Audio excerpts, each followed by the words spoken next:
Guys, നമ്മൾ fruit salad ഉണ്ടാക്കാൻ വന്നിരിക്കുന്നത്. അതിനുവേണ്ടി വേണ്ടത് അക്കിമ വേണം, മധുരങ്ങ വേണം, പിന്നെ കപ്പലിൻ്റെ വേണം, ഇത് വേണം, പിന്നെ പൈനാപ്പിൾ വേണം, ഫ്രൂട്ടിൻ്റെ ഇത് വേണം. പിന്നെ ആദ്യം അക്കിമിലോട്ട് നമുക്ക് ഈ പൈനാപ്പിൾ ഇടണം.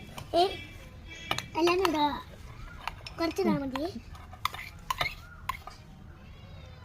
എന്നിട്ട് നമുക്ക് മധുരങ്ങ ഇടണം. ഇത്തിരി ഇട്ടാൽ മതിട്ടാ. എന്നിട്ട് നമുക്ക് ഇത് കപ്പലിൻ്റെ ഇടണം.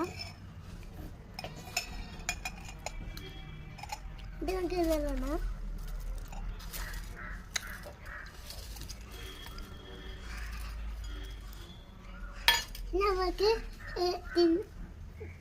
നമുക്ക് പാഷൻ ഫ്രൂട്ടിനെ ഇത് ഒഴിച്ചെടുക്കണം.